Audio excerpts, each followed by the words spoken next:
Hello, and welcome to English Stories. Today we explore the life of Abraham Lincoln, the 16th President of the United States. His story is full of perseverance, leadership, and fights for freedom in America.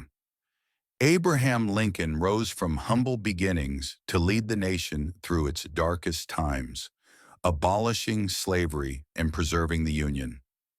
This biography will take you through his early years, education, career steps, and the ways he influences democracy today. It's a tale of self-made success, moral courage, and uniting a divided country that can inspire anyone learning English. Section 1. Early Life.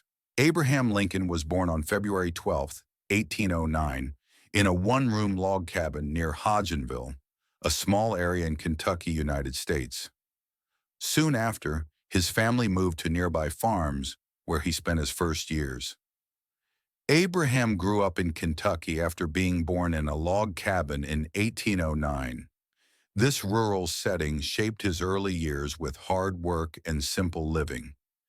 Abraham came from a pioneer family with determined parents.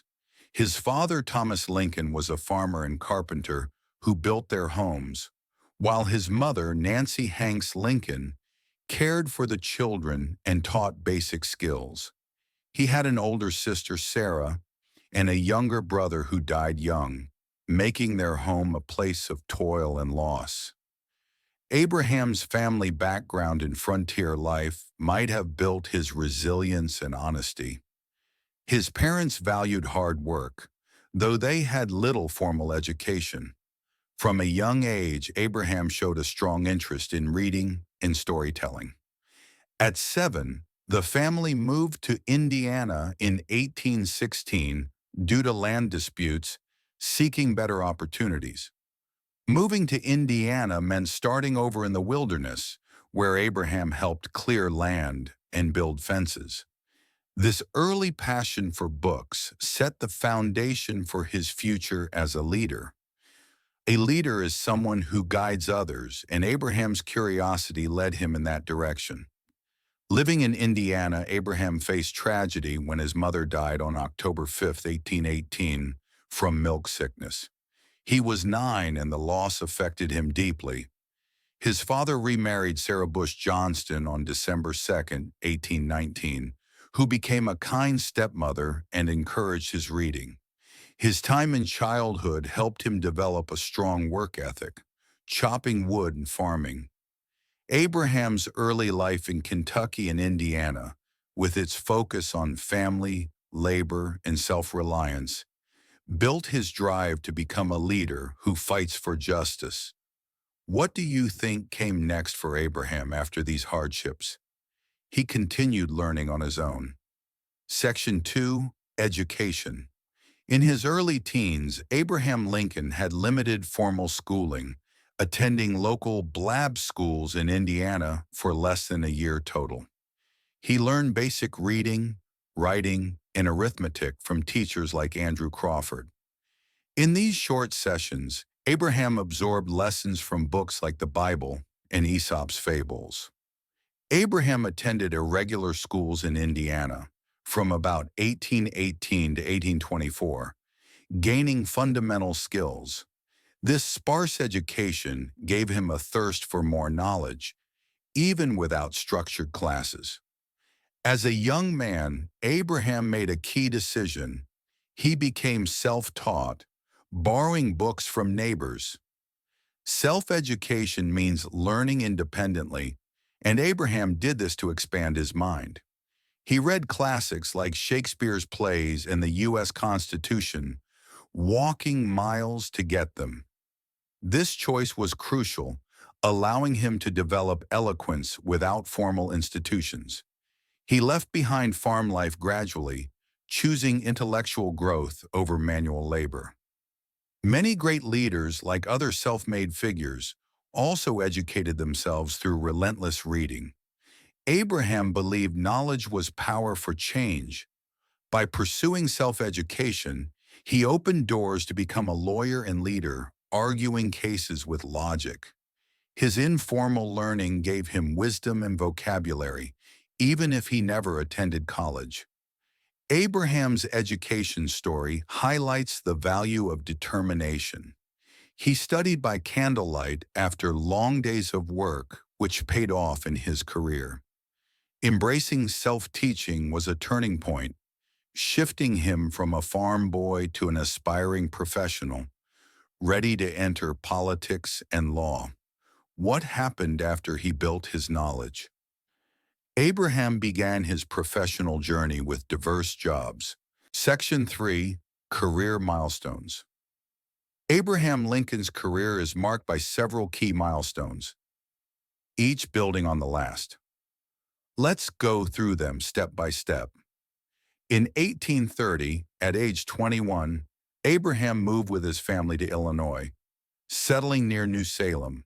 He worked as a store clerk, postmaster, and surveyor, measuring land for settlers. Abraham started as a clerk in New Salem, handling goods and mail. This was one of his early steps as a worker, building social skills through conversations. These jobs helped him enter politics, and in 1832, he ran for the Illinois General Assembly, but lost. As a candidate, this campaign introduced him to public speaking. In 1834, Abraham won election to the Illinois House as a Whig, serving 4 terms until 1842. He entered the legislature in 1834, focusing on infrastructure like canals. This was a big step as a politician, starting policies for improvement. During his terms, Abraham studied law on his own. In 1836, he passed the bar exam and became a lawyer. As a lawyer, he practiced in Springfield from 1837, riding the circuit to argue cases. He helped form partnerships like with William Herndon in 1844, shifting his focus to legal work. In 1842, Abraham married Mary Todd on November 4th, a socialite from Kentucky. The marriage started a family life with 4 sons. Though only one survived to adulthood, he balanced home and career, becoming a devoted father. A turning point came in politics. In 1846, Abraham was elected to the U.S. House of Representatives, serving 1 term until 1849. As a congressman, he opposed the Mexican-American War, calling it unnecessary. The war position was bold, turning attention to his anti-expansion views. After Congress, Abraham returned to law, but re-entered politics with the Kansas-Nebraska Act in 1854, which allowed slavery spread. He joined the new Republican Party in 1856, opposing slavery's extension. As a Republican, he ran for U.S. Senate in 1858 against Stephen Douglas. The 1858 Lincoln-Douglas debates were famous, discussing slavery and union. Though he lost the election, the debates made him national. Abraham debated Douglas 7 times, arguing against slavery's moral wrong. In 1860, Abraham won the Republican nomination for president in the general election on November 6th. As president-elect, Southern states seceded starting December 1860, fearing abolition. He became the 16th president on March 4, 1861, leading during crisis. The Civil War began on April 12, 1861, with Fort Sumter's attack. As president, Abraham issued the Emancipation Proclamation on January 1, 1863, freeing slaves in rebel states. The proclamation was an executive order, turning the war into a fight for freedom. Abraham created the Emancipation Proclamation to weaken the Confederacy, shifting the conflict's purpose. In 1863, he delivered the Gettysburg Address on November 19, honoring fallen soldiers and redefining liberty. The address was short but powerful, emphasizing equality. Abraham won re-election on November 8, 1864, against George McClellan. As president, he pushed the 13th Amendment, abolishing slavery, ratified in 1865. Tragically, Abraham was assassinated on April 15, 1865, by John Wilkes Booth at Ford's Theater, days after the war's end. He died at age 56, leaving a nation in mourning.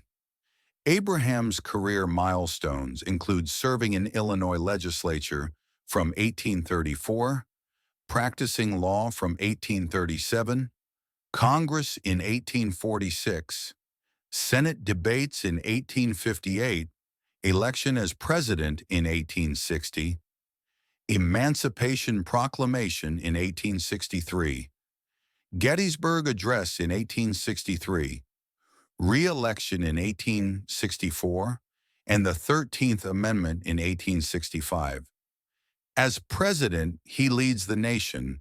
As an abolitionist, he fights slavery. As a leader, he unites people. These steps demonstrate his ability to navigate challenges and drive freedom. Section 4. Achievements and Impact. Abraham Lincoln's achievements are impressive and have a wide impact on freedom and unity in America. One major success is preserving the Union during the Civil War. As president from 1861 to 1865, he led the North to victory, preventing the country's split. His leadership ended the war in 1865, reuniting states. Abraham's growth as president made the nation stronger, influencing governance for generations. His Emancipation Proclamation in 1863 is a landmark, freeing over 3 million slaves. As an abolitionist, this order shifted the war's focus to liberty. Abraham's anti-slavery stance shows how moral action can lead to equality. In 1865, he championed the 13th Amendment, abolishing slavery nationwide. Abraham's work as an abolitionist ensured legal freedom, ending centuries of bondage. The Gettysburg Address in 1863 redefined democracy, emphasizing government of the people, by the people, for the people. His words impact global ideals of equality. Challenges tested him, like the Civil War's bloodshed, personal losses, 2 sons died young, and political opposition, but Abraham overcame them with resolve. Facing and resolving such issues demonstrates resilience, a key trait for any leader. Abraham's broader impact includes expanding rights. He signed the Homestead Act in 1862, giving land to settlers and supported railroads, boosting economy. As president, he invested in infrastructure, inspiring progress. A motivational tip from Abraham comes from his quotes. The best way to predict the future is to create it. This reminds us to act for change. Another insight from his letters is perseverance through failure, encouraging hope. Overall, Abraham's achievements as president and abolitionist have reshaped America, creating a legacy of freedom and unity. To wrap up, Abraham Lincoln's life began in 1809 in Kentucky, leading to his growth in Indiana and Illinois. He self-educated, served in legislature and Congress, debated Douglas, became president in 1860, issued Emancipation Proclamation, gave Gettysburg Address, won re-election, and abolished slavery before his death in 1865. Today, as a leader, he drives justice with enduring principles and reforms. Thank you for joining this biography. If it inspired you, like the video and subscribe for more stories about fascinating people. See you in the next one.